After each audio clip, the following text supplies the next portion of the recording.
Fala pessoal, vamos resolver mais alguns itens aqui da UNB, dessa vez item 113. E o texto precedente fala assim: em 2021 comemorou-se o centenário da descoberta da produção de insulina.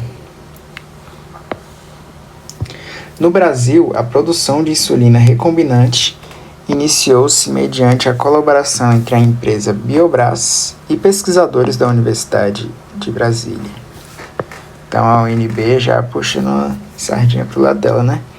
Considerando o texto precedente como motivador, julgue os itens subsecutivos. 113. A redução e o aumento do açúcar no sangue são regulados respectivamente pelo glucagon e pela insulina. Então ele está falando a redução e o aumento. Aqui a gente vai analisar o seguinte: a gente vai ter a glicemia normal. E aí a gente vai ter duas situações. A primeira que a gente vai analisar vai ser quando o corpo estiver, por exemplo, em jejum. Aí vai haver a redução da glicemia. Redução da glicemia. Quando houver a redução da glicemia, por exemplo, em jejum,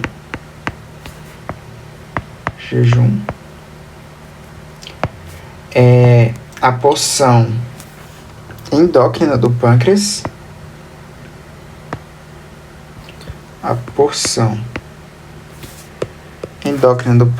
lembrei que eu peguei uma imagem aqui,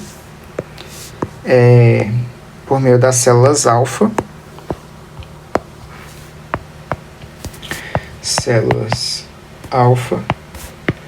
vão produzir o glucagon.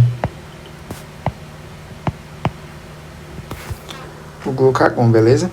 E aí, esse glucagon vai pro fígado.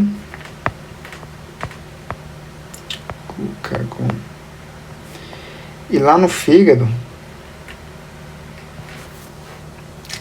vai haver a degradação do glicogênio.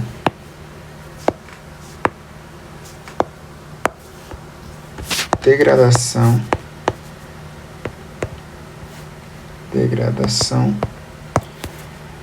do glicogênio.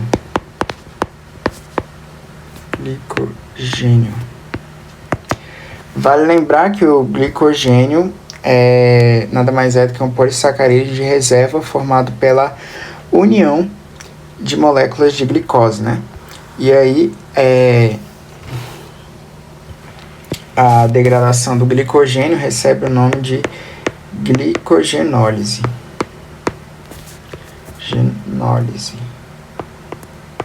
Que é a degradação de glicogênio. A degradação de glicose recebe outro nome, né? É glicólise. Aí aqui a gente vai ter o aumento da glicemia.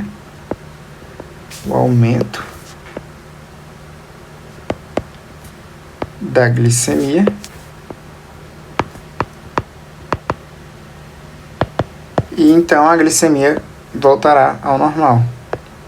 Entendeu? Então, basicamente, o glucagon vai atuar quando houver uma redução da glicemia.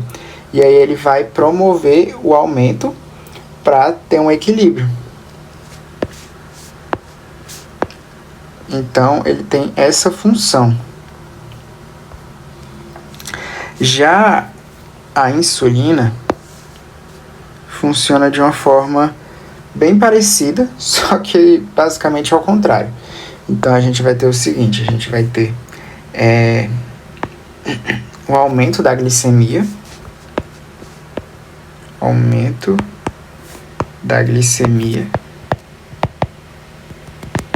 por exemplo, pela ingestão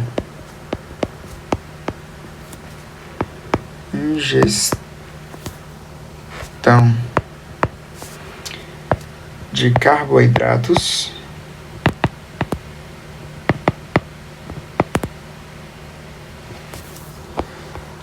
aí a gente vai ter a porção endócrina do pâncreas produzindo células beta.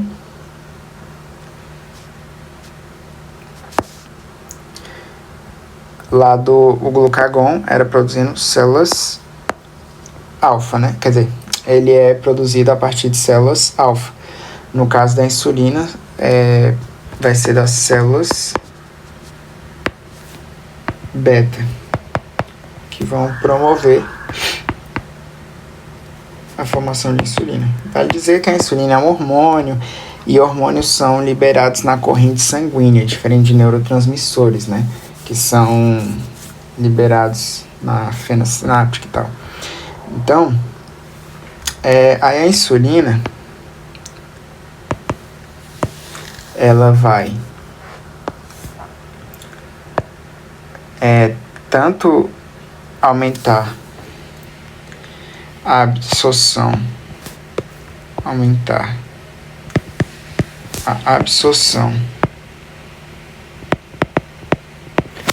de glicose pelas células,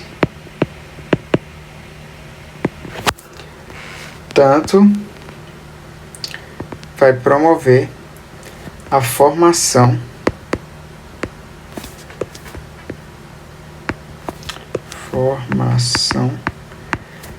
de glicogênio no fígado, processo denominado glicogênese, né? A formação de glicose é bem parecida, é gliconeogênese, né? Então aqui a gente tem a glicogênese.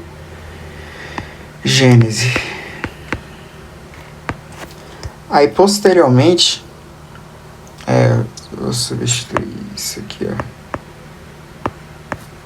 Vou só colocar aqui mais para baixo, colocar a nossa figurinha do fígado aqui. E aí, o que ocorre? A gente vai ter a redução da glicemia e, consequentemente, vai voltar até a glicemia normal. Aí vale ressaltar que existem casos de diabetes, né? Existe tanto a diabetes insípidos, que é devido a má produção ou ausência da produção do hormônio antidiurético.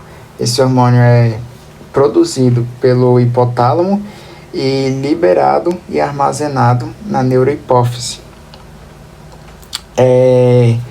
A gente também vai ter a diabetes mellitus tipo 1, que também é juvenil.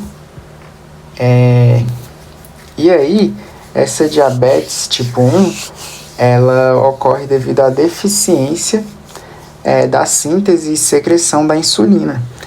Aí, o indivíduo que tem esse tipo de diabetes, ele praticamente não produz insulina, enquanto a diabetes tipo 2 é a redução da capacidade das células-alvo em responder à insulina. Ou seja, ela produz a insulina, porém é como se ela não fizesse o efeito que deveria. Então, só lembrando esses casos que é muito comum até de cair em prova. E aí fala assim, 113. A redução e o aumento do açúcar no sangue são regulados respectivamente pelo glucagon e pela insulina. Redução e aumento. Vamos olhar aqui, a insulina, ela está promovendo a redução da glicemia, né? Redução da glicemia. E aqui, o glucagon tá causando o aumento da glicemia, porque a glicemia estava baixa e o glucagon estimulou o aumento da glicemia. Então, esse item aqui está errado. Porque ele falou respectivamente. O correto seria a redução da glicemia e aqui seria o aumento. Tanto é que a diabetes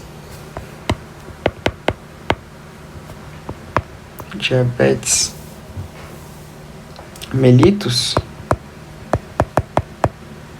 é também conhecida como hiperglicemia crônica.